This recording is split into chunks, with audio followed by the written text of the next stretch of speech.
nag-a-announce po ang PhilHealth, ang DOH, sorry, last month, dental health, dental kasama na. Kagabi, sinabi mo, in-approve na. Yung eyeglass, kasama na rin. Yung emergency care and everything. Pero pag tinanong mo actual, kailan ito magiging epektibo? Anong mangyayari dito? Anong sasagutin? Wala pa ng IIR, wala pa ng guidelines, may kailangan pang gawin, whatever, blah, blah, blah. So kailan ba to? Like, in-announce nyo, yung dental care kasama na. Pero in actuality, hindi natin alam kailan. Sasabihin by next, maybe by January of next year, maybe by February of next year. Kailan ba talaga ito? Naglolokohan ba tayong lahat dito? Mr. Chair. Thank you, Mr. Chair. Actually, Mr. Chair, before the year ends po, may circular na lahat yan. We will already... So, that's what I want to hear, Mr. Chair. Before the year end, which is December 31, lahat po itong in-announce, including yung na-approve kagabi, meron na circular ito, pwede nang i-avail. When? Starting January 2025, Mr. Chair. January 1, 2025. Lahat ng in-announce, pwede na. Starting January 2025. Yes, Mr. Chair. Okay. At ito po ang lagi kong sinasabi, your failure to produce an actuarially fair premium for each of these sectors ang pinagmumulan ng problema natin. You don't know how to run a health insurance program. Yun po ang problema natin. Yun ang problema natin. At yan ang dahilan kung bakit kayo merong zero subsidy. Pasensya na po. Nilagay nila sa investment. Tama po. Tama So po. kumbaga, imbis na dapat ibigay dun sa mga tao para mabawasan yung contribution, pinagkakitaan. Tama po. Tama po, Mr. Chair. With all due respect to PCO Mandy, ano ba yung pwede nating gawin dito para ito ay mapabilis? No? Ano ba talaga ang rason ng delay na ito? I mean, kung dito sa Kongreso, sa Senado, kung minamadali po yung budget, kaya po mag-hearing araw-araw hanggang madaling araw. Ano ba talaga yung rason? Ano ba ang rason bakit hindi natin ito magawa? Dahil sabi ko nga, minuminuto ho, dito habang nag-hearing tayo rito, meron ho tayong kababayang namamatay. Dahil ayaw magpadala sa ospital, dahil walang pambayad, mangungutang, mababaon sa kahirap, malulugmok lalo sa kahirapan. So, hindi ba natin ito lahat nararamdaman? I mean, yes, with all due respect, again, sinasabi mo man, PCO, Mandy, DOH, we're going into that, magiging agresibo tayo. Kailan ba ito talaga mangyayari? Is next year, another year, 2 years? Pwede ba natin sabihin, maghintay muna, moratorium muna yung pagkakasakit? Pwede ba natin sabihin sa ating mga kababayan na antayin ninyo, wag muna kayong magpapa-opera sa puso. Antayin ninyo dahil yung pong sasagutin sa cancer, malapit na. Wag muna kayong magpapagamot kung may cancer kayo. Pwede ba natin sabihin yun? Yun po yung gusto kong malaman, Mr. Chair, kung ano ba talaga yung plano dito. And I've asked DOH, and DOH have committed that na noong October, bibigyan tayo ng plano kung paano mapapababa yung out-of-pocket expenses, wala pong nangyari. Humingi rin po tayo ng report kung bakit walang gamot lagi sa ospital. Wala pong nangyari. Tapos nalaman natin, meron palang 11 billion na nag-expire. I mean, Mr. Chair, ang gusto ko po malaman ngayon from the DOH and PhilHealth, itong sinasabi po ni President Mandy na on the way, kailangan po magkaroon tayo ng plano and timeline dito. Definite na plano and timeline. Isa-segue ko lang, Mr. Chair. Napag-usapan kasi yung reserve funds 2 years.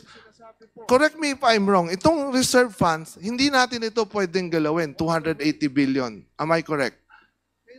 Yes po, Your Honor. Okay.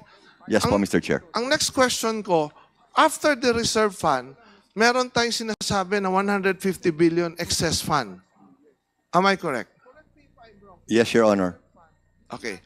Excess funds meaning to say, hindi nagagamit ito. Okay? Kasi I would not want to call it excess fund. I would want to call it unused fund. No? Kasi ito bang excess fund o 150 billion na to, pwede ba itong magamit para dito sa mga benefits?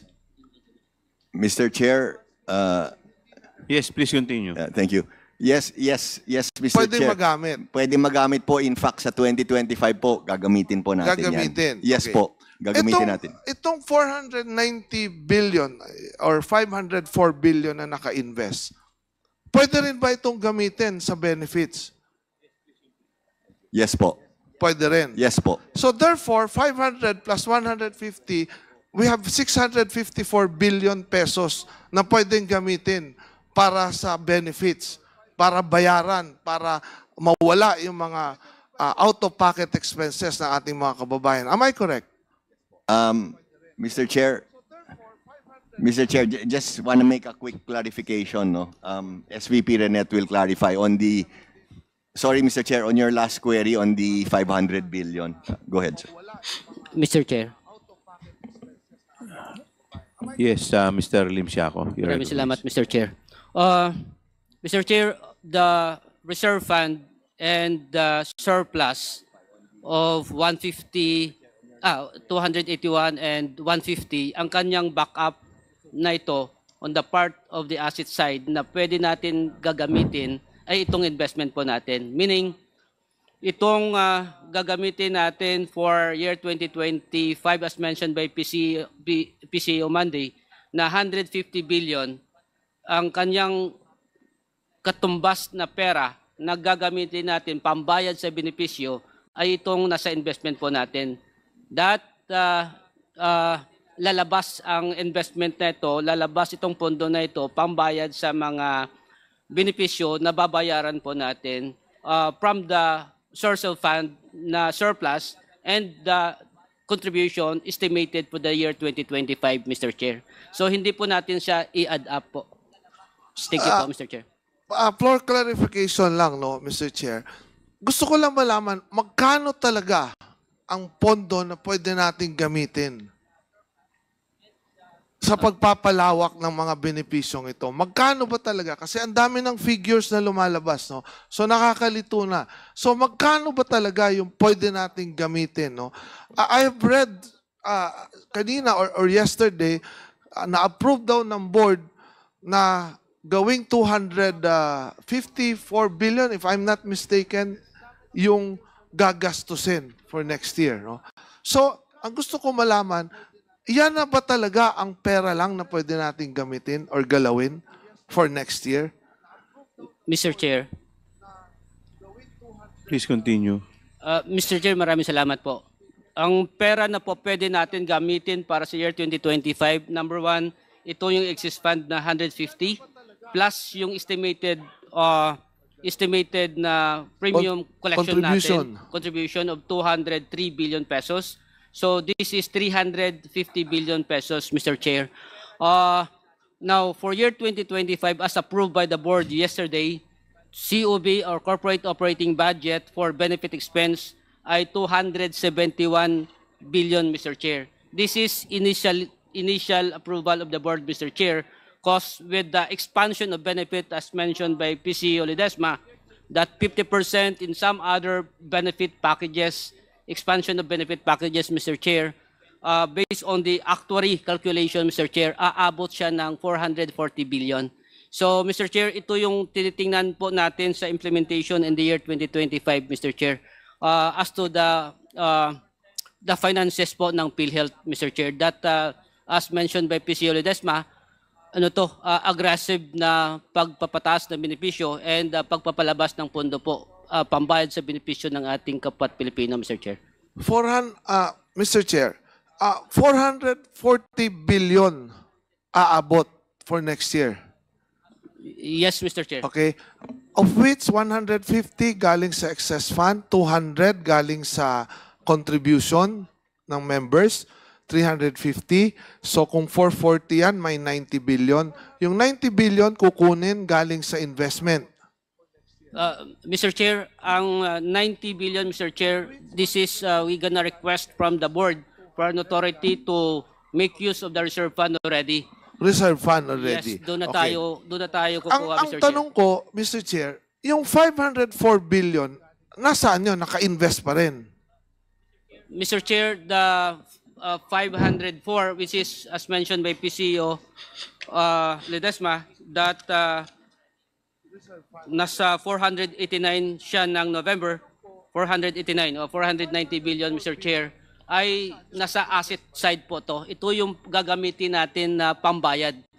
So investment, convert into cash, and pambayad po natin sa benefit payment kung kukulangin tayo sa premium na papasok in the year 2025, Mr. Chair. Okay. So, ito, na nasa investment, with the indulgence of Mr. Chair, medyo ina-absorb ko lang. So, ibig ko sabihin, nasa asset ito. Yes, Mr. Chair. Okay? Paano nasabing nasa asset, naka-invest ito, naka-time deposit? Nasa treasury bills ito. Mr. Chair, again, Can you explain? Sorry. Mr. Chair, the composition of our investment ay nasa general government securities. That's Yes. bulk, more than 75% of our investment. And then we have, as mentioned kanina, we have the time deposit, we have the savings deposit, and we have the corporate bonds, Mr. Chair. Again, the total of this one as of November ay umabot ng 489.5 or nearly 490 billion, Mr. Chair. This is part of the assets of the corporation, Mr. Chair. Both current and non-current asset, Mr. Chair. Yes, pero ang tanong ko, ito, patuloy ba natin itong ilalagay lang sa investment? Mr. Chair, as provided in the law, Mr. Chair, Section 37 of the USC law, Mr. Chair, may third paragraph, sinasabi niya, pag hindi natin gagamitin ang pundo sa pangbayad ng benepisyo, ay ilaan po natin sa investment po. Again, para to po hindi matulog yung pera na makaka-earn kahit papano ng investment income, Mr. Chair. Nandun na ako, Mr. Chair, pero ang sinasabi ko nga, agree naman po tayong lahat dito na napaka-konti at kulang na kulang pa yung benepisyo nga, no?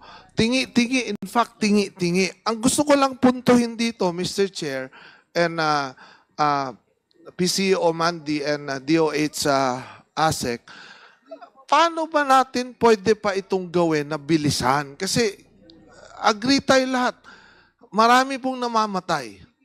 Hindi naman pwedeng mag-antay. Yes, may proseso po, may proseso. No, sinabi rin sa akin dati doon sa budget briefing, meron daw kailangan sundin na proseso. Pero para sa akin, itong proseso kasi tayo rin ang gumagawa nito. Ano ba yung pwedeng gawin? Maliwanag na maliwanag kasi na may pera. Kaysa nasa investment yan, pwera dyan, may reserve funds, meron pang subsidy na hindi nga natin nakuha, nakasalanan po, kaya hindi, ang may kasalanan nito actually dahil hindi nagagamit. No, hindi natin masisisi yung kaya hindi binigyan ng PhilHealth ng subsidy kasi hindi nga nagagamit. So itong hindi paggamit, yung kasalanan ng hindi paggamit, ibig ba sabihin ang magsasuffer nito yung 115 million Filipinos? Mr. Chair. Ang ibig ko sabihin dito, with the indulgence of PCO Mandy, ano ba yung paraan pa? Kasi hindi ko matanggap na wala tayong paraan na bilisan ito. Sinasabi mo dito, PCO Mandy, that yes, we're on the road to increase and by next year we can see increase benefits, we can see ganito.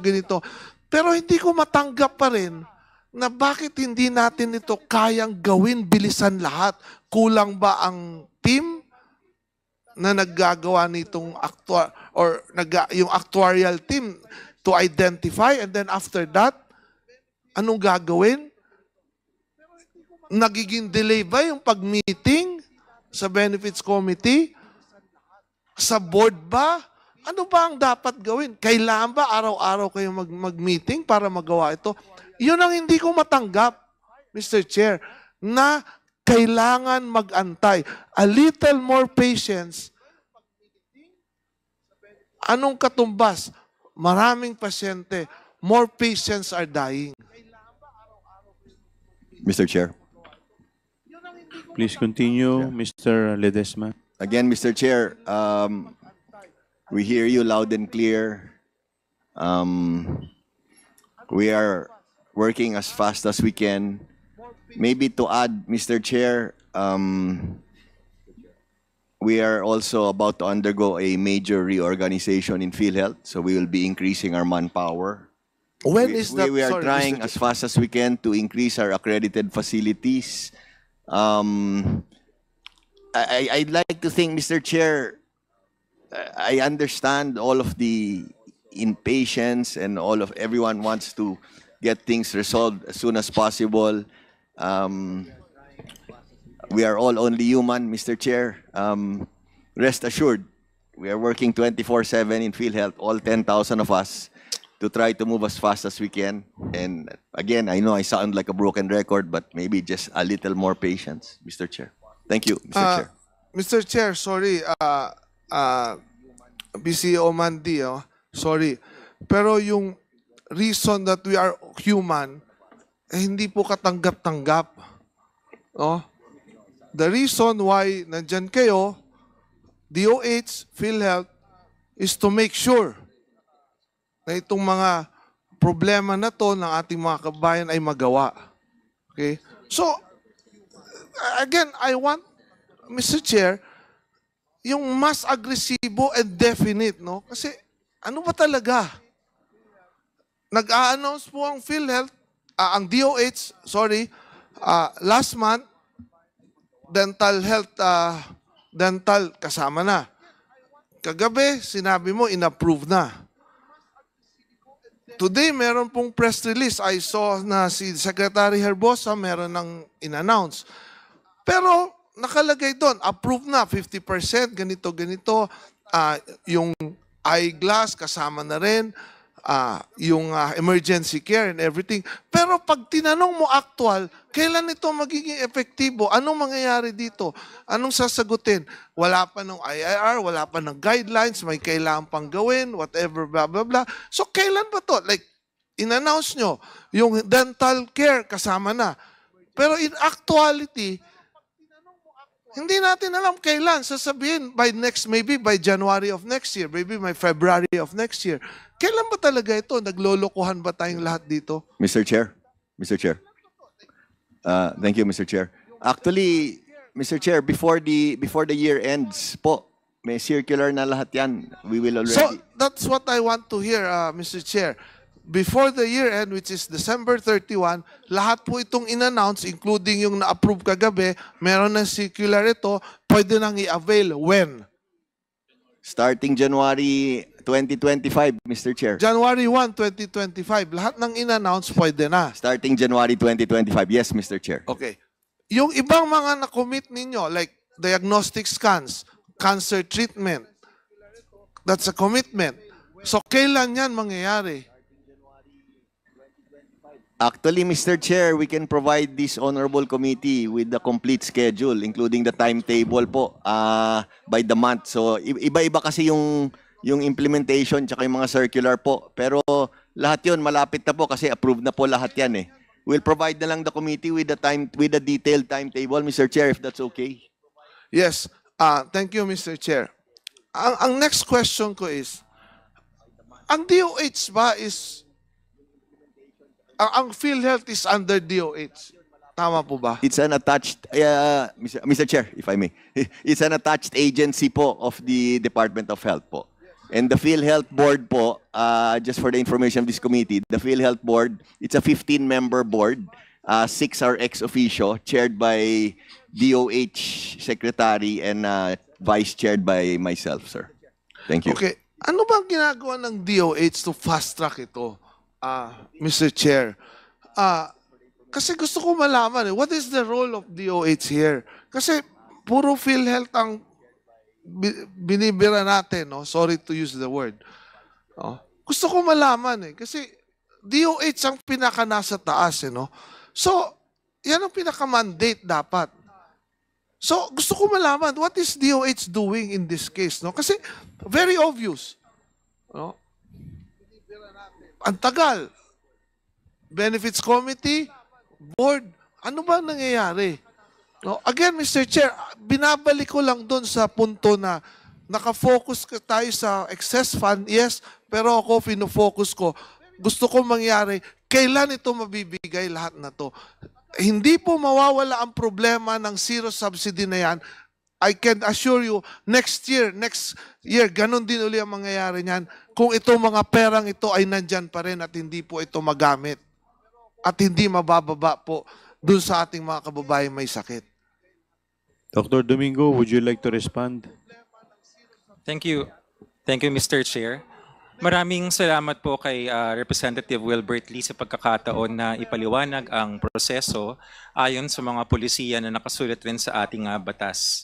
Sa isang liham na isinumite sa Committee on Appropriations noong September 25, 2024, inilaan na po ng kalihim ng kalusugan ang proseso. PhilHealth was created by law to administer the National Health Insurance Program. Meron pong kapangyarihan ng PhilHealth na gawin ang guidelines para sa mga benepisyo. Nabanggit na po na ito ay pinangungunahan ng Board of Directors na ang chairman ay ang Secretary of Health.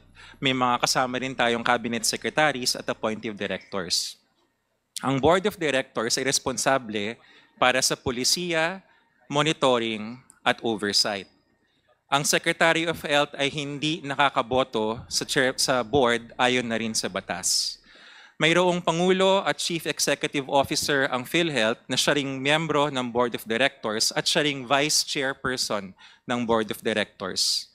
Tama po si Congressman Lee na mayroong Benefits Committee ang PhilHealth as part of the board na siyang tumitingin at sumisiyasat sa mga proposal para sa benepisyo. Ang PCEO ang siyang responsable para sa general conduct of the operations, pagkilos, and management functions pamamahala ng PhilHealth. Ang management ng PhilHealth ang gumagawa ng benefit plan at ang benefit policy documents ng korporasyon. Meron itong clearinghouse function para sa mga bagay-bagay na siyang isinasangguni ng executive committee para aprubahan ng board and bank or ng mga komite nito tulad ng BENCOM. Ang PCEO at ang EXECOM ay nangangasiwa sa isang health finance policy sector na dating tinawag na Health Finance Policy Research Department na may tungkulin na tignan, periodically review ang mga fees, charges, compensation rates, capitation rates, medical standards, health outcomes, at ang kasiyahan ng mga miyembro ng PhilHealth at ang mga benepisyo. Ang HFPS ang siyang responsable para ibigay ang mga rekomendasyon sa polisiya at sa pagkilos ng korporasyon sa PCEO, sa management, na siya namang ipapasa sa Board of Directors. Ipinakita na ng PhilHealth Management sa Kamara de Representantes noong panahon po ng budget hearing ang sinasabi ng mga trends kung paano nga nangyari yung mga benepisyo sa nakaraang mga taon. At nasa kanila ang responsibilidad na magbigay sa mga detalye. Ayon sa batas at polisiya, ang pamamahala ng PhilHealth ng management ang may mandato na magsabi, magpanukala sa mga detalyado at komprehensibong plano at pati mga timeline kung paano gagawin ang pagtaas sa benefit packages. Kapag walang proposal mula sa management, tulad ng Kongreso na siyang legislative, sa loob po ng PhilHealth, hindi makakakilos ang board at walang maaprubahan. Sa katunayan po, nabanggit na po ng ating PCEO na meron pong timeline na sila rin naman po nagsasabi kung kailan ma-approve ang mga circular. Ang mga na-anunsyo po na benefits ng mga nakaraang 2 buwan, salamat po kay Wilbert Lee sa pagkilala sa mga anunsyo, ay nanggaling na sa board. Tapos na po ang trabaho ng board, it is management's turn. Mr. Chair, narinig ko po yung sinabi ni Asek Domingo, no? So, sa pagkakaintindi ko, di parang ang sinasabi mo po dito, Mr. Chair, parang silo o hiwalay ang DOH and PhilHealth, no? Imbis na nagtutulungan. Ganito ba ang ibig sabihin nito?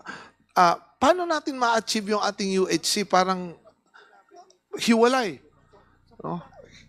Hiwalay ang nangyayari. Yung response po dun sa parang observer lang ba ang DOH lumalabas dito ngayon sa PhilHealth? Mr. Hindi Chair, ba dapat Yes, DOH ASEC ang Domingo. nagdadala? may I proceed, Mr. Chair? Kasi to lower the out-of-pocket expenses of all Filipinos, Mr. Chair, sorry, with the indulgence of ASEC Domingo, di ba dapat DOH ang nag-take the lead dyan? Please respond. Chair, sumusunod lamang po ang DOH sa batas na nakasulat simula noong 1995, ang Republic Act 7875 na napakalinaw po na attached agency ang PhilHealth sa DOH. Ayon po sa Administrative Code of 1987, ang isang attached agency ay hindi maaaring mangialam sa daily operations, ang supervising agency rather ay hindi maaaring mangialam sa daily operations ng ating mga attached agencies. Yan po ang nasa batas, Mr. Chair. Okay. Mr. Chair, yan ang gusto ko pong malaman at marinig kasi maybe kung ganyan po ang nangyayari, para po magawa natin yung ating pong talagang objective na mapataas itong mga benefisyong ito, maisulong ang talagang UHC, maybe it's about time na tingnan po na itong PhilHealth ay talagang ihiwalay na totally sa DOH. No? Kasi wala rin kwenta, nagiging delay lang, cost of delay lang, Mr. Chair. No? Maybe this committee can at the proper time make the recommendation na ihiwalay na lang totally or maybe ilagay na sa Office of the President itong PhilHealth. No? So, Mr. Chair, yan lang po ang punto ko rito. Again, binabalik ko lang po doon sa gusto ko po mangyari na mapabilis talaga ito. No? Mapabilis. And kanina, sabi Mr. Chair ng ating PCO dito, he will submit the detailed and complete plan kung paano ito at kailan ito mangyayari ng mga benefisyong inaasahan po natin. Dahil sinasabi ko nga, hindi po pwede, hindi nagmo-moratorium po yung sakit. No? Kailangan tuloy-tuloy ang ito po nga. And sinasabi ko nga, hindi po mawawala itong problemang zero subsidy na to. No? Hanggang hindi po nagagamit itong mga perang ito, Mr. Chair. Okay. Actually, Mr. Chair. Yes, Mr. Ledesma. No, just a quick response, no, Mr. Chair. We will submit the, actually, we have a 3-year benefit plan. So, Sorry, with the indulgence, Mr. Chair of PCO, can you improve it? I mean, bilisan natin. Itong mga perang ito, kung magkano man ito, gamitin, no, including yung mga naka-invest, yung pondo na unused fund talaga, unused funds. Gamitin kaagad ito kung maaari nga within next year, gamitin, matapos natin itong mga increase in case rates, in benefits, tingnan agad kung paano gawin, anong kailangan gawin, no, para ma-achieve po ito. Yan po yung commitment, Mr. Chair, na gusto ko sana makuha dito sa ating PCEO. Mr. Chair, yes, Mr. Chair. Again, we hear you loud and clear. You have our commitment that we will, to the best of our abilities, in PhilHealth, we will accelerate, we will expedite as fast as possible po the benefit expansion project of PhilHealth po. Last question lang, Mr. Chair. No?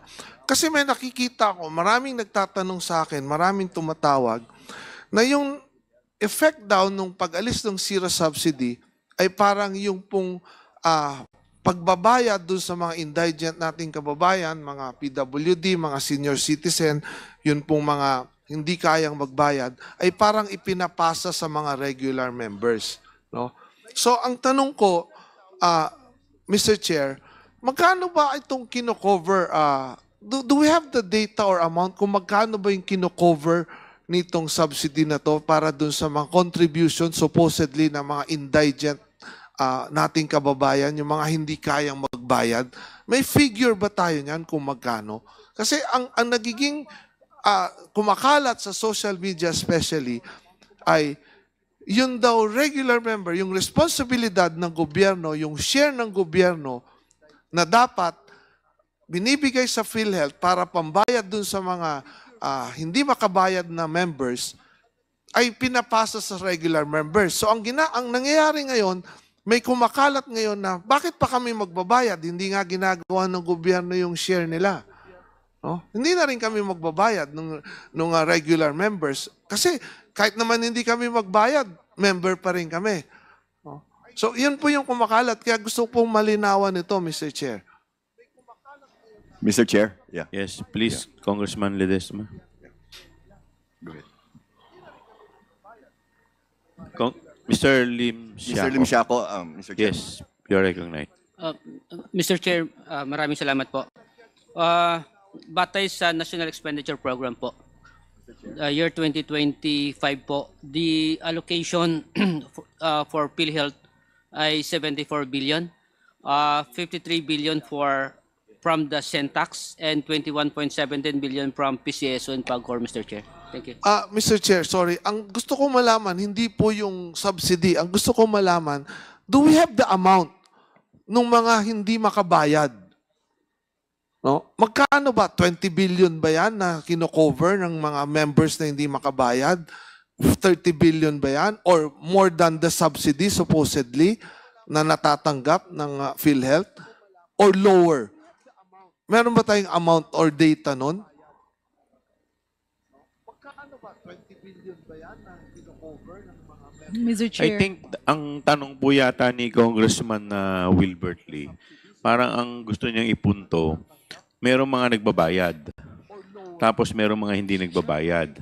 Ang punto niya yata, kung eto bang mga hindi nagbabayad, eto ba daw yung kino-cover ng government subsidy And magkano? na nawala at magkano? And to answer that question, Congressman Wilbert Lee, hindi lang naman po yung binabayaran ng mga nagbabayad ang source ng netong tinatawag po nating income netong PhilHealth. Ang pinagkukunan rin po dito yung Syntax, pinagkukunan din po yung PAGCOR, pinagkukunan din po yung PCSO. Yung pong subsidy is just part of the 6 income na pinagkukunan netong pondo ng PhilHealth. Mr. Chair, ang gusto ko actually malaman is, magkano ba yung kailangan mong i-cover or ng PhilHealth doon sa mga members na hindi nakakabayad Mr. ng Chair, contribution? Can I quickly interject? That's to simplify so that you won't waste time. I believe the question is, how much is the premium needed for indirect contributors? Yun. Yes, yun actually. Please respond to the Maraming salamat, Mr. Chair. The proposal of PhilHealth for year 2025, nasa 150 billion, Mr. Chair, for the indirect contributors. Maraming salamat. Mr. Chair, not the proposal. How much is the actual needed? Balik tayo, Actual. ilan ba yung indigent, ilan yung 4Ps, ilan yung seniors na hindi currently enrolled? Those mandated by law na yung premium ay babayaran ng gobyerno. Times how much? Is that 5,000? And then that's the total amount para matapos na po. Mr. Chair, I think, ma'am, I think that's that's the right number po. Is it not? It's around 70 to 80 billion. No, Kasi yung ibang seniors enrolled na sila, tapos may mga namatay. The computation, I think, is around 70 to 80 billion, Mr. Chair. Mr. Chair, ang problema dun sa 150 million is maraming double counting. Kaya natin ni-reject yung 150 million computation. Tinignan na po namin ni Kong Janet yung computation, 150 million. So mas maganda siguro, ibigay na lang yung per head na premium. I think it's 4,800 per head for seniors. Tama po ba?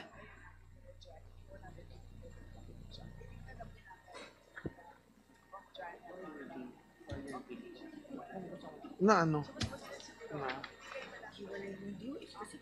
Sinabi ko na.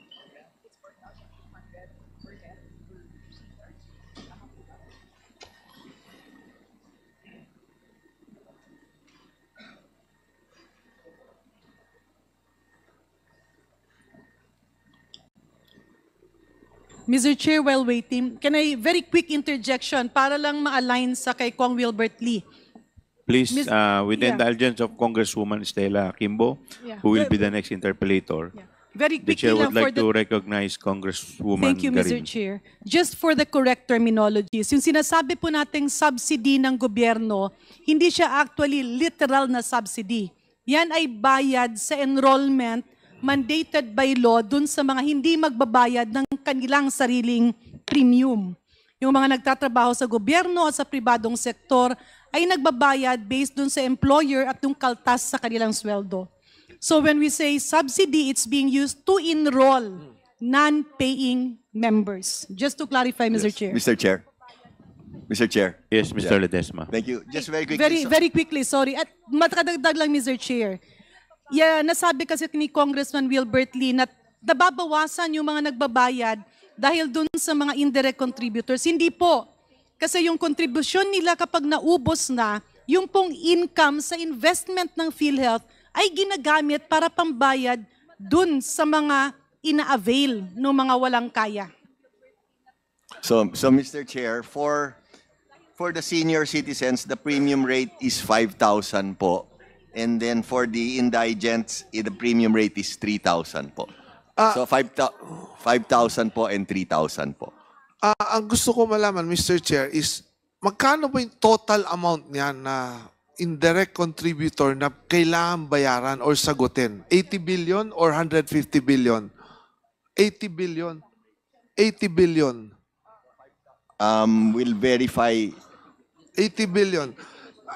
The reason why, Mr. Chair, kaya ako tinatanong, kasi ang daming kumakalat ngayon sa social media na ayaw na magbayad.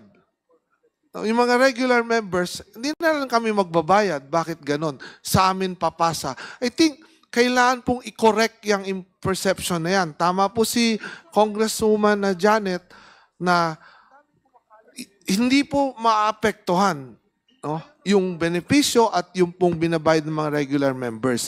Kailangan ma-correct po yung perception na yan na kumakalat. Kasi ang kumakalat, pinapasa sa mga regular contributors yung hindi makabayad. Kasi tinanggal yung subsidy na supposedly pabayad dun sa mga indirect contributors. No? So yan lang po yung pinupunto ko dyan, Mr. Chair. Siguro in the next hearing, kung magkakaroon po tayo or pwedeng ibigay na lang sa akin ng Mr. Chair. PhilHealth kung magkano talaga yan. Yes, Mr. Ledesma. Mr. Chair, just a quick comment, no. On Chapter 2 of the Universal Healthcare Act, Section 5, population coverage. Every Filipino citizen shall be automatically included into the National Health Insurance Program, herein after referred to as the program po. So again, every Filipino citizen shall be automatically included. Yes, Thank you, Mr. Chair. Nakuha ko yun, Mr. Chair. Again, gusto ko lang malaman if it is 80 billion ba talaga yung premium na kailangan bayaran from the indirect contributors. Yun lang po, Mr. Chair, ang gusto kong malaman. Mr. Chair, just to interject, if I may. Congresswoman Stella. Yung sinasabi po ni Mr. Ledesma earlier na 150 million cannot be the right number. Kasi po kanina sinabi po ni Mr. Lim Siaco na ang benefit payments para sa indirect contributors ay 112 billion so far. Tama po ba? Ang sinabi po ninyo, ang actual benefit spending para sa indirect contributors sa taon 2024 ay 112 billion so far. Matatapos na ang taon. So sabihin natin, let's round it off to 120 billion. All you need to do is multiply it by the hospitalization rate. Tama? O sabihin na natin, i-exaggerate na natin. Kahit sabihin na natin 40%. 120 times 0.4, 48 billion lang po yan. Imposible po, umabot yan ng 150 billion. So, yun lang po. Yes. So, for an actuarially fair premium, imposible pong umabot ng 150 billion. Thank you po. So Mr. Chair, maybe baka tama yung figure na binigay ni Congresswoman. Hindi po. Malayo pa rin ang 48 sa 80. Tama po?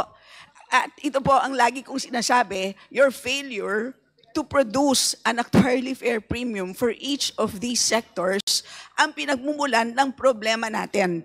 You don't know how to run a health insurance program. Yun po ang problema natin. Yun ang problema natin.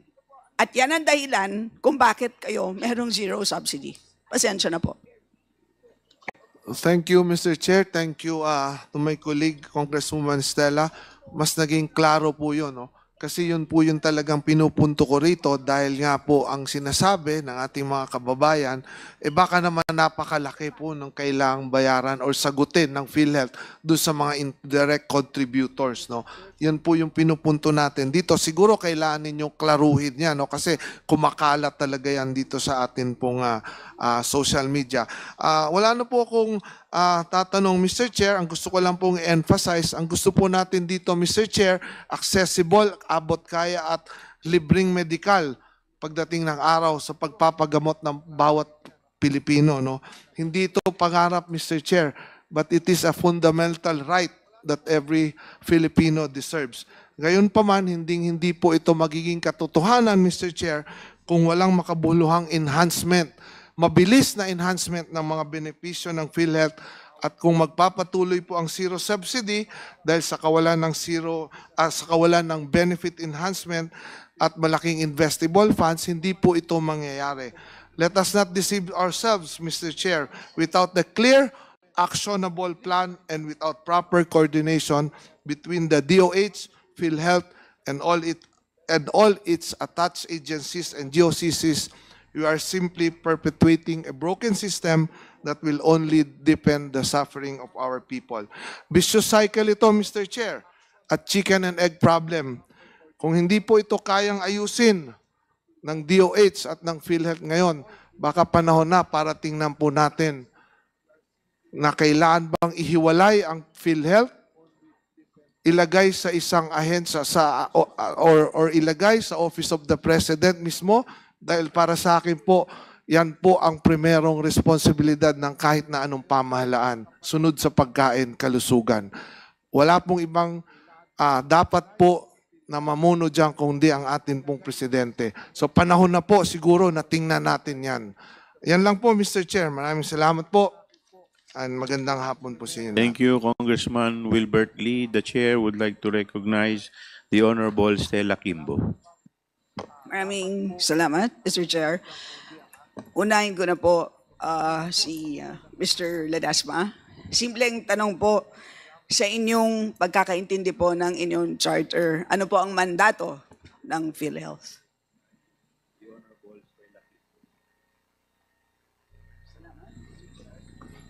To provide, like I mentioned, yung provision po na binasa ko kanina po, that every Filipino citizen shall be automatically included in the National Health Insurance Program. So health financing po for the whole population po, regardless of status. Health To provide financing. Health health financing po to the population of the So country. maliwanag, financial risk protection. Yun po ang Yes po. yan Yes ang po. mandato. Financial risk protection. So maliwanag po. Yes po. So hindi po kayo investment bank, kundi tayo po ay isang social health insurance program. It is not just a health insurance program, it is a social health insurance program. Yes po. Ano pong pagkakaiba nun? So, in other words po, it's not, we are not in the business, PhilHealth is not in the business of a high net income or making a lot of money po. Unlike maybe commercial banks or corporate companies, we are in the business of providing health insurance and not making money po. Mr. Chair, natutuwa po ako na very clear naman po sa ating PCEO ang mandato. Very clear na they're not in the business of making profits. I'm not sure if you're aware, but 5 out of 10 Filipinos die without seeing a doctor. Napakabigat po ng data na to. Ibig sabihin nun, sa bawat 10 na namamatay, kalahati, hindi man lang binibigyan ng pagkakataon na paglaban ng kanilang buhay. Ang dahilan? Pera. Di ba? So they don't have enough financing. Di ba po? So yun ang dahilan kung bakit wala silang access to care. Kaya po, napaka-importante ng PhilHealth.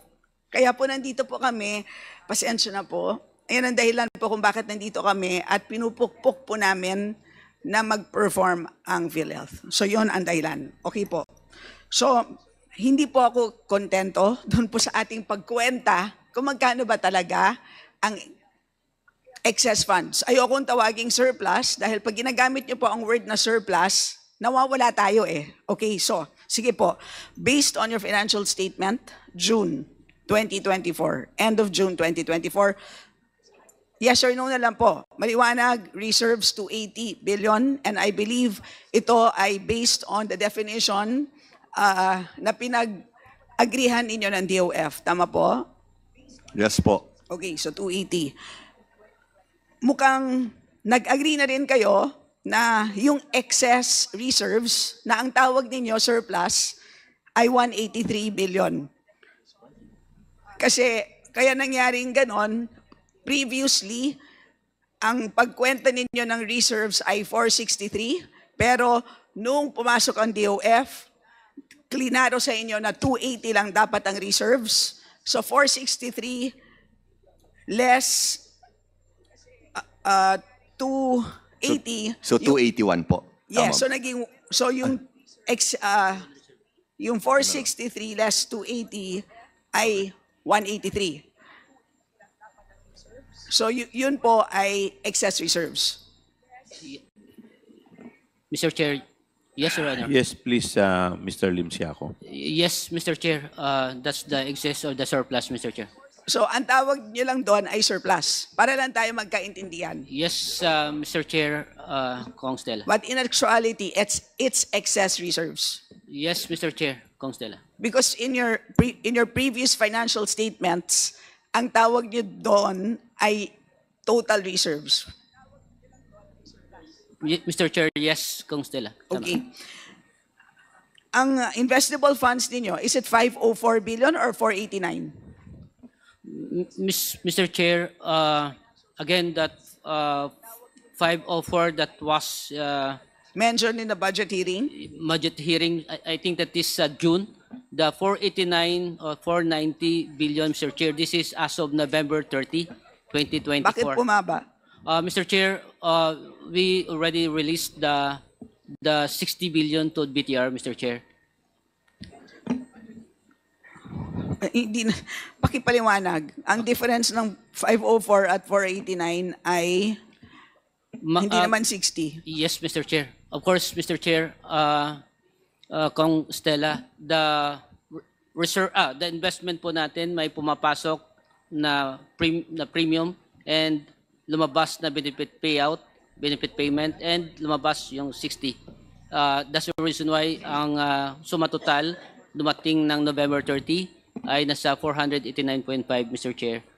So as of the latest, it's 489, not 504. Yes, Mr. Chair, Kong Stella. Okay, at maliwanag din, base sa sinasabi mo sa akin, ay easily convertible to cash ang investments. Yes po. Unlike what you were implying nung nag-i-interpolate si Kong Wilbert. Kasi kanina, nung tinatanong ni Kong Wilbert, ang investments ba ay pwedeng gamitin? Ang sabi ninyo, well, in not so many words, parang tila hindi. Mr. Kasi Chair. ang kanina maliwanag, ang investments ay bonds, T-bills, securities. Lahat naman po ito ay pwedeng ma-retire at any point in time. Tama? Tama, Mr. Chair. Ibig sabihin, if your board directed you, lahat ng 489 investments, lahat yan i-retire today. Pwede yan maging cash bukas. Tama? Yes, Mr. Chair. In Kong which Stella. case, will you agree with me that 489 is excess? Mr. Chair, Please Ibig continue. sabihin, excess. Hindi mo kailangan para patakbuhin ang current benefit packages. Mr. Chair, Please continue. our investment is two things. Part of that. Yes or no na lang po, Mr. Chair, para mabilis tayo, di ba? Klaro naman yata yung tanong ko.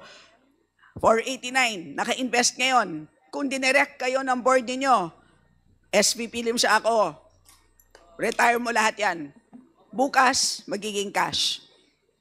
Yan ba ay excess?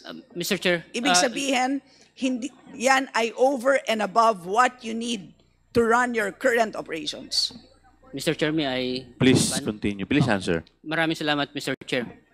As I mentioned kanina, the reserve fund and surplus or excess ay nasa members' equity.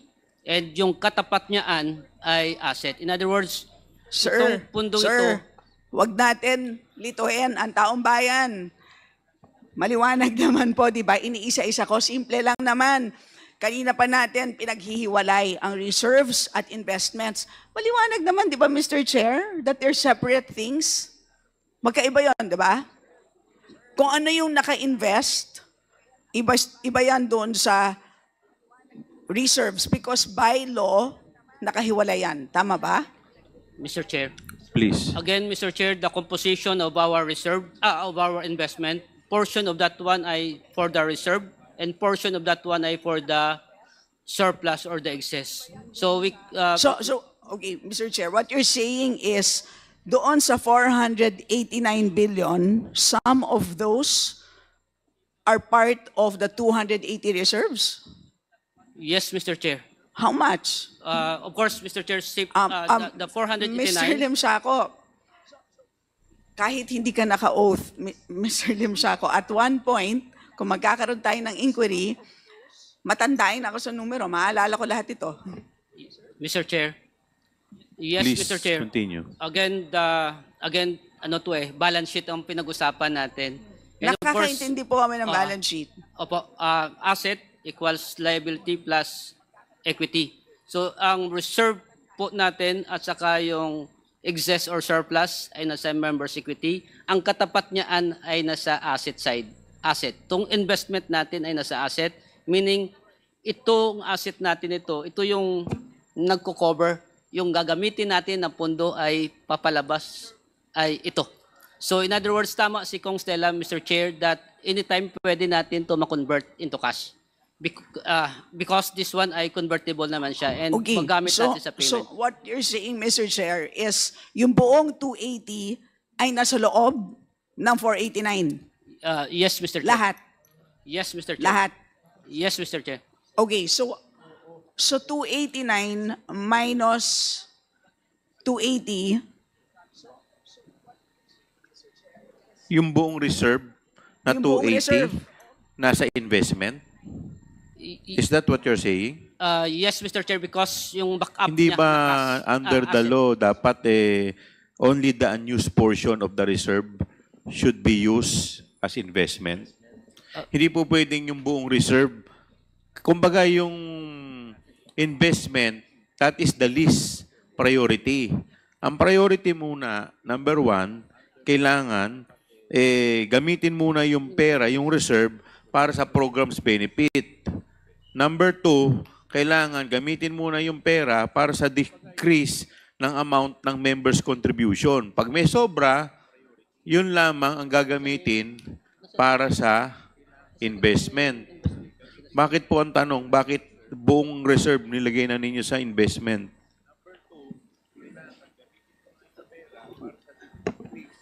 Mr. Chair. So tama let me- yung sinasabi ni Congresswoman Estela na hindi kayo social health insurance program para naging investment program kayo. So Mr. Chair, so isa-isahin ulit natin ha. So may reserve kayo na 280, may excess reserves kayo na 183, meron kayong investable funds net of reserves na 209. Inalis ko na doon yung 280. Kasi 489 yan kanina. Tinanggal ko na yung 280. So may natitirang 209. Yes, Mr. Chair. Tama. Tama. Yes, Kasi Mr. Chair. 489 yan kanina. Sabi mo, kasama dyan ang 280. Yep. So investable funds net of reserves is 209. Yes, Correct? po. Yes, Mr. Chair. Okay. Isa-isahin lang natin para makwenta natin magkano ba talaga available. tama ba, doon sa budget hearings natin, nung huli, inamin ninyo na meron kayong dalawang unutilized SAROs amounting to 21 billion each? Mr. Chair, 21 billion each. Yeah, that is the PCSO in PAGCOR Yes. for 2023 Yes. 2024. Yes, Yes. po. Yes po. 42 billion pesos Yes po. total. Yes po. Dahil unutilized siya, ibig sabihin nun, excess din yon. Unutilized, hindi pa nagagamit. Hindi nagamit. Mr. Chair, as to the Unutilized, ibig sabihin, kumbaga, uncashed check. Parang ganon. Tama ba? Parang siyang uncashed check. Available, pero hindi pa nagagamit. Tama ba yon? Mr. Chair, if may I, Mr. Chair, this 21.17 ay PCSO in PAGCOR. Yes po. And ito po ay 2023-2024. Yes po. Hindi pa ho namin na-receive yung NCA po nito. O pero merong ganon. Yes, pero may SARO na. May SARO po, pero hindi po siya, wala pa siyang cash backup. No NCA po. Pareho. Yes po. Parehong walang NCA. Yes po. Mr. Chairman, So, ang ibig sabihin ng SARO, Special Allotment Release Order. Ibig sabihin, may pondo na inilalaan. Yes. Okay. Yung NCA, Notice of Cash Allotment, ibig sabihin, may pera na. Yes. Tama po ba? Pero pag Okay. may SARO ka, Pag may SARO ka, ibig yun sabihin, na rin yun. good as cash na rin. Good as cash. Kumbaga, Ibibilang ka parang na. sinasabi, meron ng allocation for Yes that. po. Okay. Mr. Chairman, if I may, With the I- indulgence of Congresswoman Estela, ano lang, please, Congressman maybe Franz you Pumare. can ask the gentleman to answer your inquiry kanina. Hindi niya sinagot eh. Yung tanong mo na kung lahat ba yung investment, nilagay lahat sa investment yung sobra. Yung Hindi niya lahat ba sinagot ng yun. reserve, nilagay mo sa investment? Mr. Chair, may I answer? Yes, kanina pa. Maraming salamat, Kong. Yung buong 280 na reserve, lahat po ba yun nilagay nyo sa investment? Mr. Chair, as provided in Section 21 of the USC, second paragraph, Mr. Chair, any unused portion of the reserve funds that is not needed to meet the current expenditures obligation or support the above-mentioned program shall be placed in investment to earn an average annual income at prevailing rates of interest and shall be referred to as investment reserve fund. This investment reserve fund shall be invested in any or all of the following. That is the authority of the law kung saan namin ipapasok yung investment, Mr. Chair. Itong provision, Mr. Chair, that sinasabi niya, pag mayroon ho tayong pundo na hindi natin magagamit, ay ipapasok natin sa investment to earn an interest kahit papaano, Mr. Chair. Paano naging unused yung buong reserve? Meron talagang dapat paglaanan yan. Number one, sabi nga dito, kailangan yung program's benefit.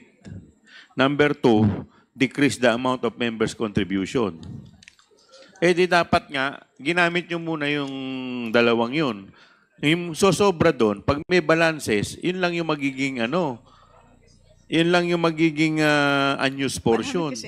Mr. Chair. Yes, please. Meaning, Mr. Chair, in the operation of PhilHealth, as mentioned by PCO Ledesma, pumapasok po yung pondo more than sa lumalabas na pondo. Kaya ang trust ngayon ng korporasyon ay accelerate the benefit enhancement para tataas po to. Okay, so Ganun po tama siya. yung sinasabi ni Chair na yung buong 280 is naka-invest. Yes, Mr. Chair, nandoon po sige, siya. May let's backup leave it po at siya. that first. Let's just account first kung magkano ang excess. Right now, naka-invest ng buong buo ang 280. Congresswoman, kanina rin inamin nila, wala pa nga silang decrease ang amount ng members' contribution eh. Yes po. So, So, okay. ibig sabihin, kasi kaya nga ito ginagawa tong reserve para mapababa natin yung mga Yes po. contribution ng mga miyembro. Tama po. The fact na wala silang dinicrease, talagang hindi nila magagamit. At nilagay nila sa investment. Tama po. Tama So, po. kumbaga, imbis na dapat ibigay dun sa mga tao para mabawasan yung contribution, pinagkakitaan. Tama po. Tama po, Mr. Chair. So, okay, dagdag dyan. So far, we have 280 in reserves. May excess reserves pa na 183. I suppose, naka-invest din ito. Mr. Chair. Yes po, kasama din po siya sa investment po natin. At any time, pwede po natin yung ilabas. 183 na yan, kasama din ba yan doon sa 489? Hindi. Mr. Chair, i-clear up ko lang, Mr. Chair. The discussion on 463 ay as of December 31, 2023 na figure natin, Mr. Chair. And of course, tumatakbo yung ating ang panahon, and then as I mentioned kanina, nasa October 31, 150 yung reserve, yung surplus or ang excess, and 281 yung reserve po natin. So, members equity side. Dito po sa figure na ito, kung makikita po natin, bumaba siya from 183 to 150 because kasama na po dyan yung income for the current year and yung 89.9 billion na balik natin sa Department of Finance, of which 89 po yung sandali nabawas lang. po natin doon. So, Mr. Chair, so sinasabi mong excess reserves is not 183 but 150. Yes po, as Okay, so- of October sige. 31 po. All I'm doing is doing a simple accounting. Huwag po natin pahirapan, please po, ha? I just want, bilisan po natin kung pwede po, ha? Sige po. So, reserves 280, excess reserves 150, investable net of reserves 209. Yes, that's 490 minus 281. Yes, minus 280. Yes po. 209. Tama po? Wala nang double counting so far sa sinasabi ko. Tama po? Opo. Yung unused SARO, pasensya na po, bibilangin po namin dyan sa excess, 42 billion. Ngayon, meron pang natirang 30 billion na dapat kasama sa 89.9 pero na TRO. Tama po? Yes po. Isasama natin yan sa excess. Saan po yan nakabook ngayon? Mr. Chair, maraming salamat po. Nakasama na po siya doon sa na-deduct natin sa 183. Hindi. Yes. Kasi 150 na siya ngayon. Opo. O, de isasama ko ngayon sa 30. Isasama ko siya as a separate item because we removed it from the 183. Mr. Chair, kung i-add up natin siya in the event that the Supreme Court talagang hindi na talaga may transfer, Yes. ma-add back siya doon sa 150. Yes, that is correct. Tama. I'm just adding it back. Opo. That's why kaya siya naging 180. Correct? Opo. Opo. Okay. Meron pa ditong sa inyong cash equivalents. So merong petty cash fund, merong cash in bank. Ito po ay obviously ginagamit pang operations. Tama po? Tama po, Mr. Chair. Pero meron din ditong special savings deposit which is up to 90 days. Tama po? Tama po, Mr. Chair. Ito po ba ay, so ito ay amounting to how much today? Mr. Chair, Kong Stella, the special savings deposit as of November 30 amounting to 103.9 billion, Mr. Chair. 103.9 billion. Yes po. So ito, the way I'm looking at the definition, is also excess. Hindi ito ginagamit pang current operations. Tama po? Mr. Chair, the special savings deposit is already included in the 489.5 or 490 billion na investment po natin. So kasama siya doon sa 489. Opo. So, bakit dun sa financial statements, ibig mong sabihin, kasama siya doon sa investment na item? Mr. Chair, Kasi hindi siya kasama sa cash and cash equivalents. Meron 3 items sa inyong financial statement. Merong cash and cash equivalents, which I suppose includes SSD. Mr. Chair, the composition, again, of the cash and cash equivalent, tama si Kong Stella, kasama po dyan yung special savings deposit. And on So the, hindi yan kasama sa 489. Because 489 includes investment in time deposits and investment securities, Mr. which Chair, are separate items. Mr. Chair, The investment account, Mr. Chair, investment securities at amortized cost, 389 or 390 on part of the non-current assets, Mr. Chair, Kong Stella. As of June, FS natin. So, an- so are you, parang hindi siya nag-reconcile dito sa halimbawa, ang hawak ko ngayon, let's say March, FS, ang cash 44 billion, investments 97 billion, investment securities 371. So kulang-kulang 470 ang investments. As of March. Kasama dito ang SSD? Investable fund, again, 489 as of November. Investable fund. So SSD, time deposit, investment at amortized cost. Kung titingnan natin po yung balance sheet po. Yun po siya yung composition of our investable fund. Again, this investment securities at amortized cost, kasama po yung corporate bond po natin.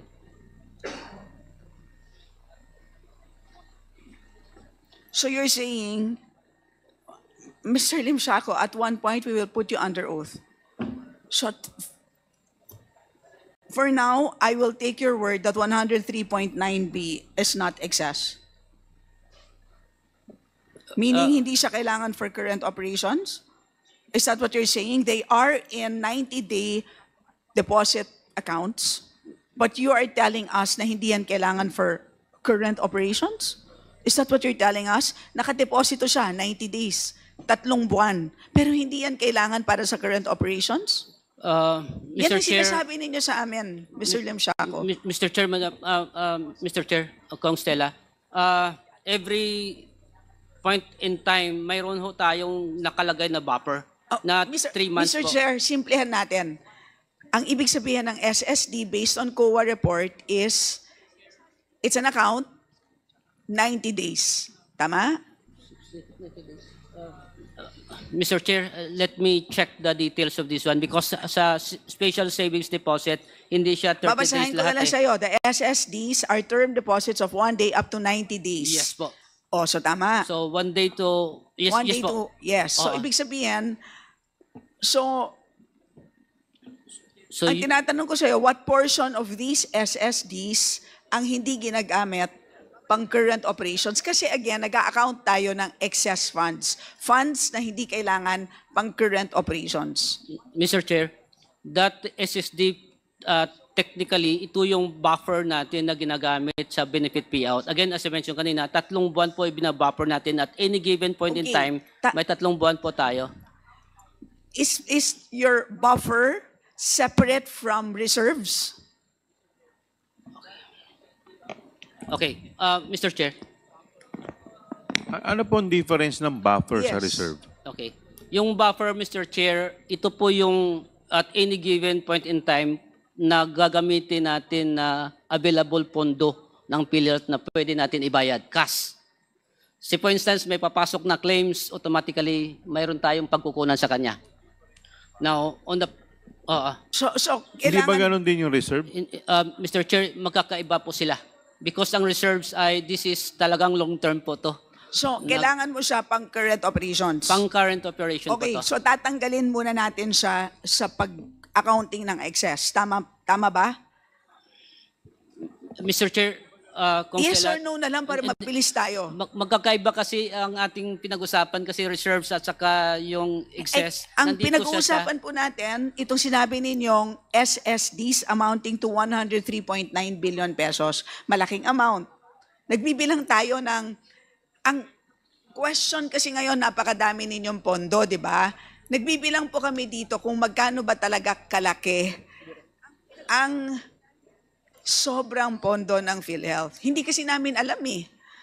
Iba-iba kasi number eh, di ba? Once and for all, lagyan na natin ng tuldok. Magkano ba talaga ang excess funds nyo? Kasi iba-ibang ginagamit ninyong lengguwahe para malito kami. Yun Mr. kasi ang problema. Di ba po? Mr. Chair, nandito po kami para hindi po maglito po. Pero I'm being kinalatag lang honest. namin po yung FS, yung Sige, financial so application sabihin po nyo na ng lang po sa corporation. amin, itong 103.9 na nasa SSD, ito po ba ay ginagamit ninyo to support your current operations? Yes or no lang naman po? Yes po, Okay, sinusupport yes. po sa operation okay, sige, po. yes. So I will remove it nga. Okay. So, meron pa ba kayong ibang pera na nakatago in whatever account na hindi ninyo ginagamit to support your current operations? Mr. Chair, Including current benefit expansion, etc. Basta current operations. Opo. Talagang ang investment na non-current asset po natin as of June, yun po yung 390 billion pesos, Mr. Chair, Kong Stella. What about itong unearned income, itong advance premium from direct contribution members, Kong, amounting to 279 million? Mr. Chair, ito po yung unearned income na kolekta na po natin pero hindi pa siya yung applicable period na Correct. kanyang But that's pagka-record. cash. Opo. But that's Pumapasok cash. na po siya sa atin. Yun na nga, but that's cash. Opo. Or Na-receive na po meron ng din corporation. premium contribution for NHTS enrollment, but for 2013 and 2014, meaning from a long time ago. So that's 516 million. That's 500 million pesos. So ano ang treatment ng cash na to? Because the total in this category sa COA report is 818 million pesos. Ano ang treatment sa collections na ito? Mr. Chair, may I clarify, Mr. Chair? Please continue. As of na report yung hawak mo, Kong Stella? 2023 COA report. 2023 December. December report, please. Para maklaro tayo. December. So, obviously, hindi ninyo ito kailangan para sa current operations. Tama po? Because it's not for benefit payout. Mr. Chair, ang kailangan natin sa operation, ito yung special savings deposit, Mr. Chair. No, itong tinatanong ko, deferred, unearned income, deferred credit. Ayan ang tinatanong ko po. Hindi na, I've moved on from SSDs. Sige na. Notes. Tingnan natin. Notes to it. So ito yung advance premiums. Ibig sabihin, nakakolekta kayo ng premiums in advance.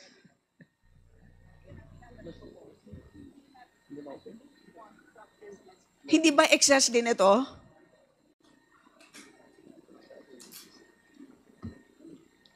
Or kasama na rin ba ito sa ini-invest ninyo?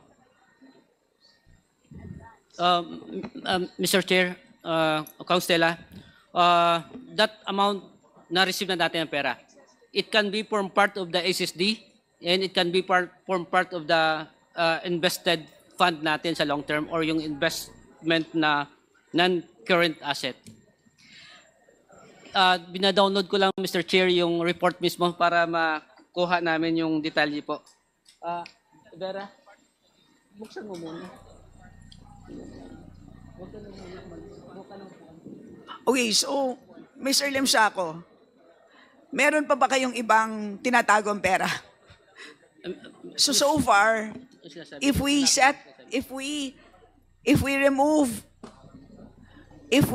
add up reserves, excess reserves, investable funds, the unused SARO, and the 30 billion na hindi na transfer as a result of the TRO, this is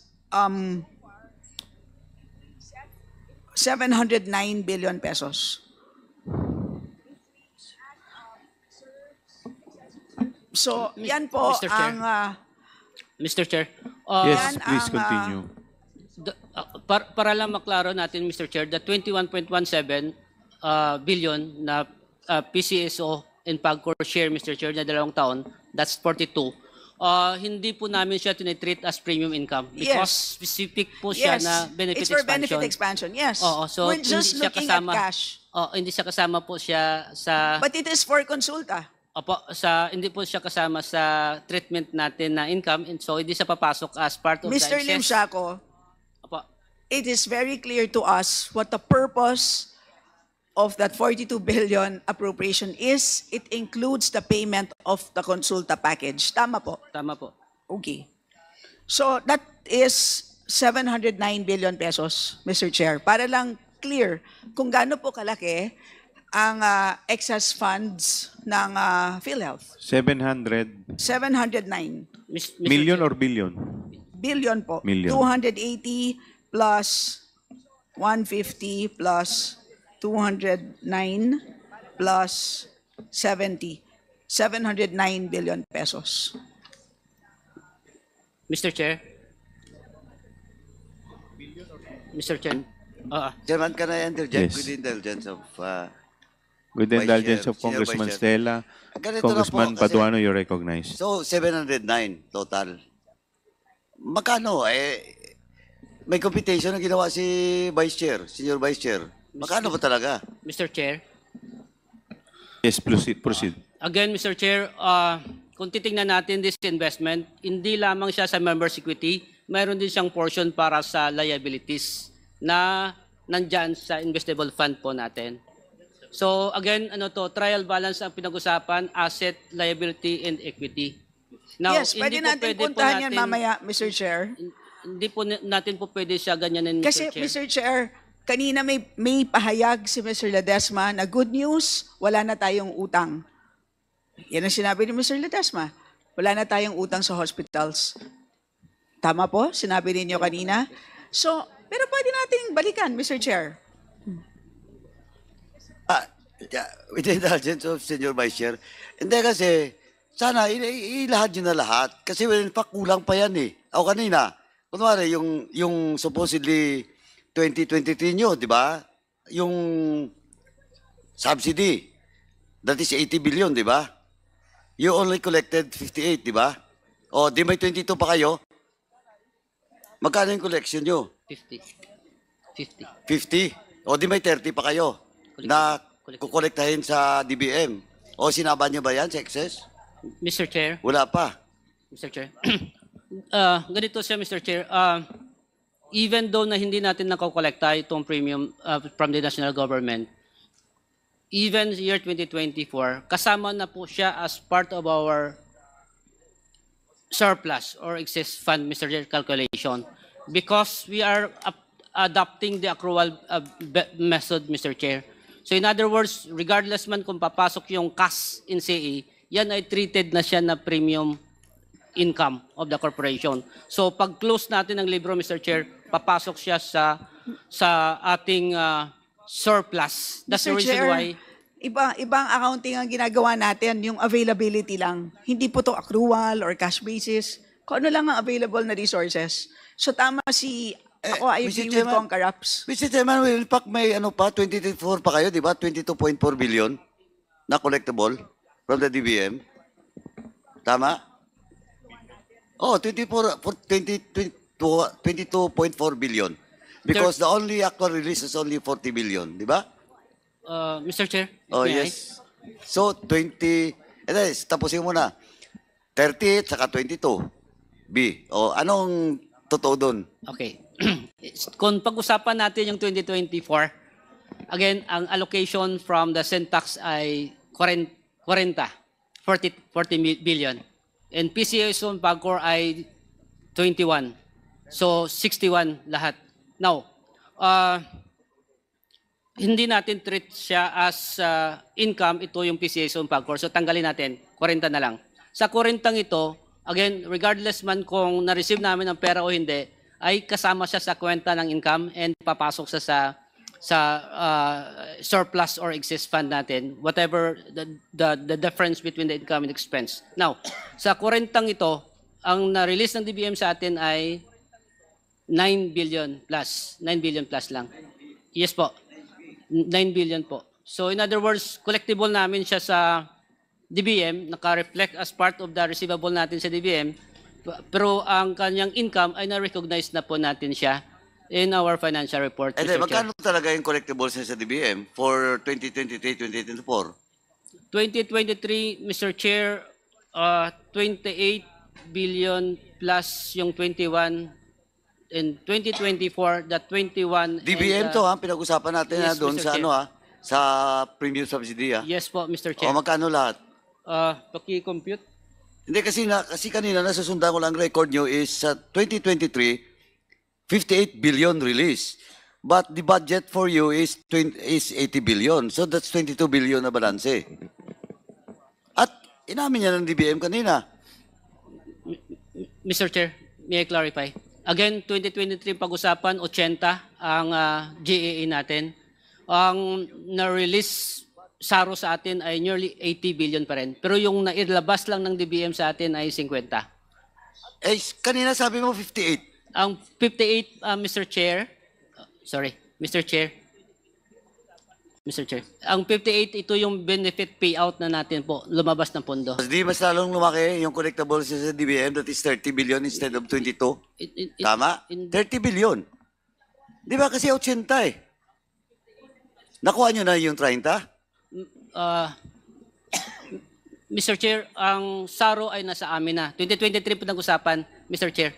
Pero, again, nasa amin na yung 2023 na SARO na 80 billion. Ang nailabas na NCA ay 50 billion. And mayroon pang 28 billion something, 28.8 billion ang receivable natin sa DBM. Sa 50 billion na binigay sa atin ng DBM, again, benefit payout ay nasa 58, so 58 billion. So ito ay full fund ban ito, as mentioned by Kong Stella, Mr. Chair, na yan ay pondo, full fund from the direct, indirect, nandyan sa loob ng ating kaban. And benefit payout, depende kung sino man ang mag-avail, lahat po makaka-avail na benepisyo.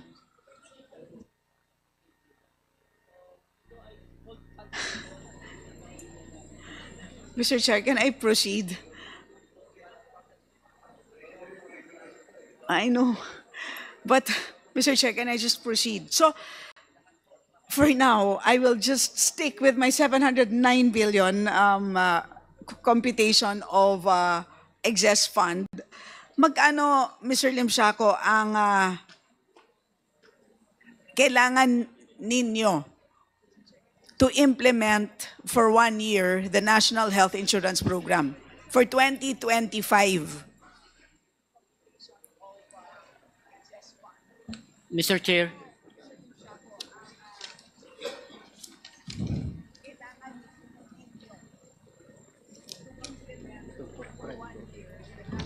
Mr. Chair. To respond, Mr. Chair, to Kong Stella query. The calculation of our actuary for the benefit expense intended for year 2025 ay 440 billion. Now, sa 400... Wait, Mr. Chair, how did you move from an average of 140 billion in the last how many years? All of a sudden, you're jumping to 445 billion. Of course, masaya kami kung yan ay kaya nyo.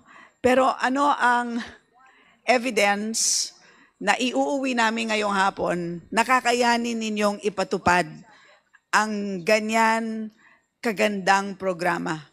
So, 445. Ngayon lang, ang computation ng DOF is 140 billion. Pero ang actual ninyo, sa pagkakaalam ko, ay 90 billion pa lang. Magkano ang actual po ninyo na benefit spending as of today? Mr. Chair, on the computation of the 440 billion, our actuary can explain that one. But on the part of the benefit payout for year 2024, as of December 6, nasa 155.5 billion based on the cash position report. 155. How about last year? Last year po, nasa 118 billion po, whole year. ang benefit payout natin. 118 billion Opo. last year, Mr. Chair. This year, tumaas to 155. As of- 155. But for 2025, nung narinig ninyo na zero subsidy, biglang all of a sudden naging 445?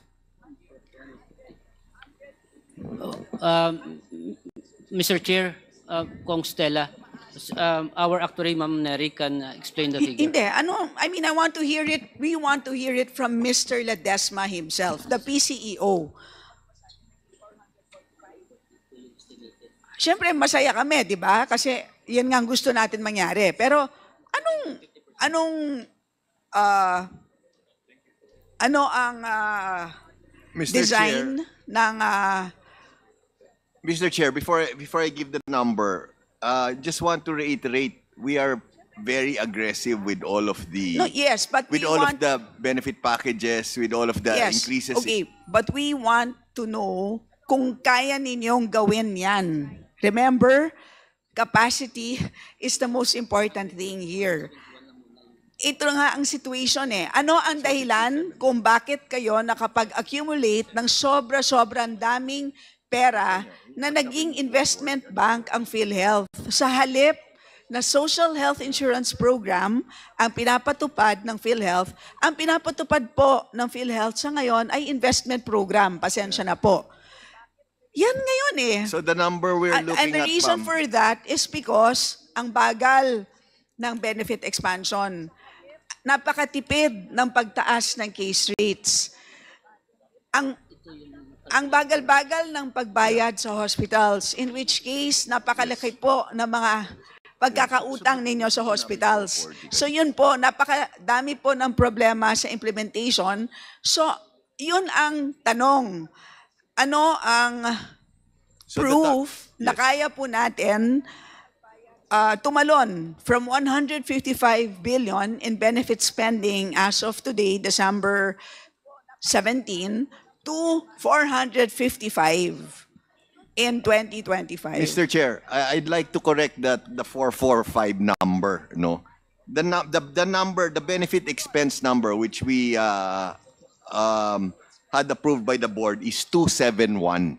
No? 271. 271. So, ma'am, Mr. Chair, Kong Stella, so you have like 117 or 118 2 years ago. This year, we're targeting to be around 155, 160. And then next year will be 271.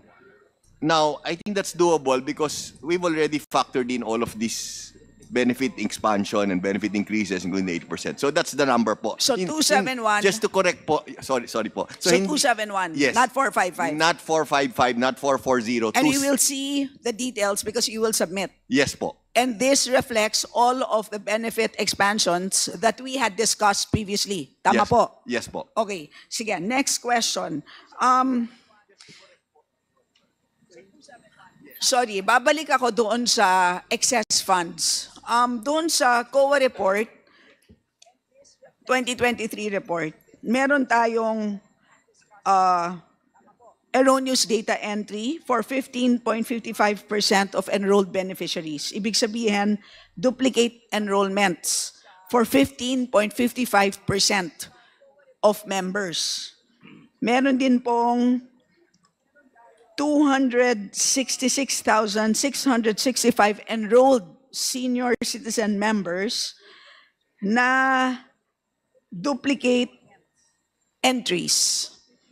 Meron din pong inclusion of 4,062 deceased senior citizen members sa ating database. In other words, in previous years, na-overcharge po ang gobyerno. Di ba po? Kasi binabayaran po ng gobyerno ang mga premiums ng senior citizens, halimbawa. Pero kung nakita po ng COA na mayroong mga deceased seniors na po, pero binabayaran pa rin natin ang kanilang premiums, obviously, we are overpaying. So magkano po, do you know about this, President Ledesma? Yes po. Yes, Mr. Chair. So magkano po? Magkano po ang utang ng PhilHealth? Kasi po, do you agree with me na meron kayong utang sa national government? Kasi po, we overpaid you. So magkano po, do you know about this, President Ledesma? So magkano po? Magkano po ang utang ng PhilHealth? Kasi po, do you agree with me na meron kayong utang sa national government? Kasi po,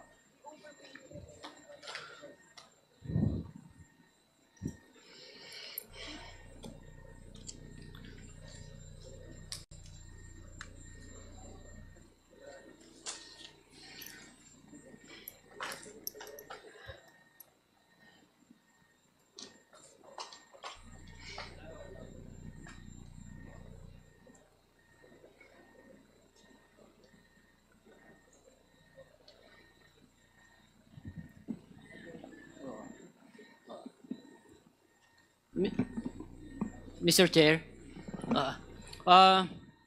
The accounting for that one, Mr. Chair,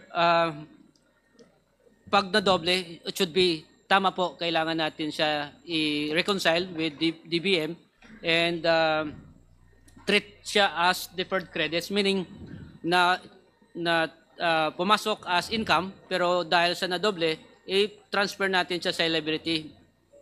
Deferred credits is under sa liability account. So pwede natin siya maibalik sa national government. So ito po ay hintay lang natin ng reconciliation po, and then with the receivable of PhilHealth to DBM, and then this payable po dahil sa nadoble, ma-reconcile po naman natin po to. So aware kayo na may ganong overpayment? Yes, Mr. Chair, Kong Stella. So pwede ninyong isubmit sa amin kung magkano po ang in a way rebates. Tama po? Kasi we overpaid. So Yes. yan po ang hihingin po namin Yes po. na report. Yes po. Yes, Mr. Chair, we shall submit po to this Okay committee. po. Next question. So, paki-explain po sa amin ang proseso po ng pagtanggap ng pera. Kasi at the start of the year, so halimbawa po, last year, ang premium subsidies ay 60 billion, tama po, para tama po, 40 billion pala. 40 para sa, for this year, 40 billion para sa premium subsidies, and then another 20 para sa benefit expansion. Nung January 1, natanggap ninyo ang SARO. Or start of the year, natanggap ninyo ang SARO para sa premium subsidies. More or less, at the start of the year, kailan ninyo nakuha ang cash allocation para sa 40 billion? Mr. Chair, the process is that we have the JAA, and then PhilHealth will gonna bill DBM for the indigent. Yes, but do you get that at the start of the year, more or less? More or less po. Opo, dahil First sa bibigyan ng quarter. SARO. Sa first quarter, more or less, nakukuha nyo na ang cash? Yung cash, Mr. Chair, kung Stella ay no-receive namin sometimes in first week of October. Tama? Mga first week of October, Mr. Chair. So may delay ng ganong katagal? Opo. So, Because may mga billing pa, and then proseso, verification, and labas ng SARO based on the SARO. pero binabayad sa inyo yung buong 40 billion para sa premium subsidies. As I mentioned, Mr. Chair, kung Stella, 9 billion lang ang 9 billion pa lang? Apo. Okay, Apa. so yung may so yon ay more in the last 2 years, how long does it take for DBM to pay the full amount? Mr. Chair, kung Stella, the previous years, aside from 2023, ito po ay talagang halos bayad po yan. Nearly 100% po yan. Based sa GAA. Nakakabayad naman? Opo. Nakakabayad naman? Opo. Okay, so naitatawid ninyo yung kawalan ng premium subsidies. So in effect, nakaka-operate kayo up to October na walang natatanggap na kahit piso from the government. Parang ganon. Yun ang realidad. Yes, Mr. Chair. Okay. Because again, one fund concept. Yeah, so even if on paper, dapat January 1, binayaran na kayo ng gobyerno, but because of certain inefficiencies in paying government to government, in reality, binayaran kayo October na. So talagang tinawid ninyo ang sarili ninyo. Parang kayo na zero subsidy din from January to October. Parang ganun po. Tama po? Yes, Mr. Chair. In other words, itong pagka-zero subsidy natin sa 2025 ay kayang-kaya nyo talagang itawid ang sitwasyon na yan sa dami ng pera natin. Yes, Mr. Chair. Okay, salamat po. Next question. Ang pinag-uusapan pa lang natin is indirect members. Malaki po ang natatanggap natin sa direct members. Tama po? Yes, Mr. Chair. Kasi ang direct members consists of salaried workers from both private and the government. Tama po? Yes, Mr. Chair. Kasama din ang OFWs. Including the self-employed. Self-employed, Self-paying. self-paying, etc. Magkano po ang kinolekta ninyo noong taong 2023?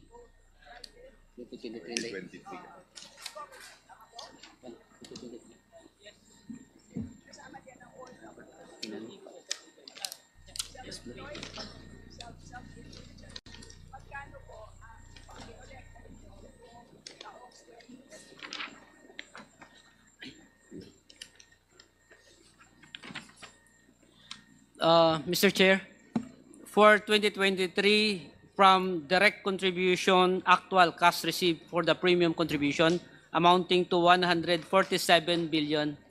100. Mr. Chair. 147. That's 2023. Yes po. For 2024 to date, magkano na? September amounting to 142.6. Okay. Ano ang collection efficiency natin?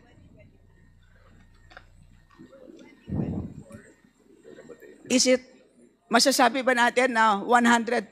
Kasi mandatory ang PhilHealth sa contribution sa salaried workers. Tama po? Mandatory naman yan, di ba? Mandatory, Mr. Chair, pero wala Yes, naman po so akong is it data sa collection 100% po ba ang collection efficiency natin? Mr. Chair, Kong Stella, for a while, check natin sa core plan. But I don't think that we can hit that 100%, Mr. Chair. Why not? Mr. Chair, Kong Stella, of course, may mga employers pa na, of course, may mga delay sa pagbayad. Pero again, let's check the record from the core plan, Mr. Tama Chair. po ba na ito ang collection efficiency ninyo? Sa private sector, ang nag-remit ay 85%.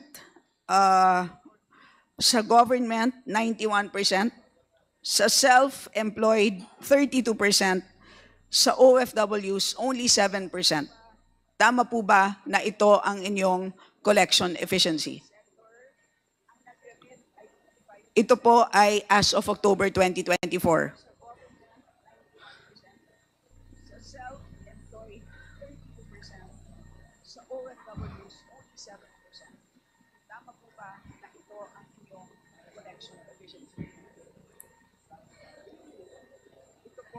As of October 2024. Mr. Chair, we're trying to check on the data. Can we provide it na lang to follow, Yeah, ma'am? but more or less, you agree with me that you are not collecting from many individuals that you need to collect from. Yes, Mr. Chair. Have you computed the foregone premium contributions?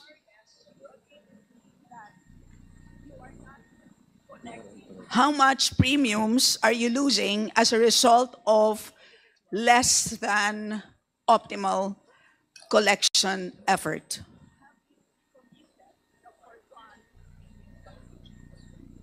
Because I did back of the envelope estimates on the basis of these numbers. You're forgoing 65 to 100 billion pesos. So ganun po kalaki ang nawawala natin pera. Siguro dahil anyway, nakahiga kayo sa sobrang daming pera at ini-invest ninyo sa safe instruments na dating lang ng dating ang income, kinalimutan nyo na po kumolekta sa mga mandated sectors. At ang ginagawa nyo na lang po is pinapressure ninyo ang Congress na mag-appropriate sa inyo by, for example, in the past, lagi ninyong sinasabi every time you come to Congress na mamamatay na ang pondo ng PhilHealth. That was a common na litanya po yan, Mr. Chair.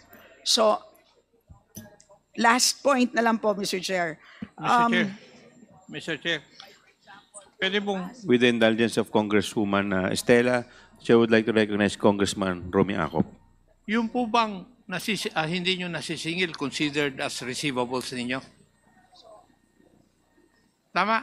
Yes, Mr. Chair. Oh, in 2022, your accumulated receivables from your direct contributors, from the NGAs, LGUs, accrued interest received from investment at saka other receivables, 61.2 billion. That was in 2022. Now, in 2023, it increased to 105.67 billion. Yun po ang status ng kanilang receivables as of 2023. Kaya lumalaki yung hindi nila nasisingil. Mr. Chair, I think iba pa nga yun eh. Yung hindi ninyo nakokolektahan na registered members, are they booked as receivables? Or are they booked as receivables? Because if yes, yun yung sinasabi ni Kong Akop. But if not, iba pa yun. Tama ba, Mr. Limsiaco? Mr. Chair, our receivables as reflected in the FS are also estimates na makokolektahan natin. Of course, yung mga hindi natin expected na makolekta, hindi siya papasok. And kasama po dyan sa ating receivable pati ay from national government. Kaya malaki ang figure po niya. So, ang sinasabi ninyo, Mr. Chair, na yung receivables from national government ay pasok doon sa sinasabi ni Kong Akop. Tama? Mr. Chair, as reflected in our FS, kasama po siya as part of the receivable po. Pero yung sinasabi ko na hindi ninyo kinokolekta, halimbawa sa mga, let's say, workers na dapat magbayad dahil mandated sila under the law, hindi yun kasama sa receivables. Mr. Chair, Kong Stella, may portion na kasama because ito yung mga employers talaga na makikita natin na hindi nag-miss lang ng contribution. And then, employers talaga na hindi pa natin na-reach out ng ating mga tao, hindi pa yung makakasama as part of the receivable, Mr. Chair. So, Mr. Chair, can we request PhilHealth to submit to us a report on collection and paki-separate yung dalawang category na yan at i-estimate ninyo kung magkano ang losses as a result of these two categories. Yes, And Miss. Yes. And as a final question, Mr. Chair. Sorry, ma'am. Yes, we will comply and submit a separate report, ma'am, on that. As a final note, Mr. Chair, kanina po, klaro naman po na ang dami-daming pondo ng PhilHealth. 709 billion ang aking estimate, more or less. Ang dami po talaga. At kitang-kita naman natin, even based on current practice na nade-delay ng bonggang-bongga ang pagbayad, ang pag-remit ng national government doon po sa premium subsidies, kayang-kaya talaga itawid ng PhilHealth ang sitwasyon ngayon or for next year na 2025 na zero subsidy para sa ating 4P, seniors, PWDs, etc. So, pero kanina, pinag-usapan natin kung hindi kayo or nag-expand kayo ng benefits, pero marami pa rin talagang excess funds. So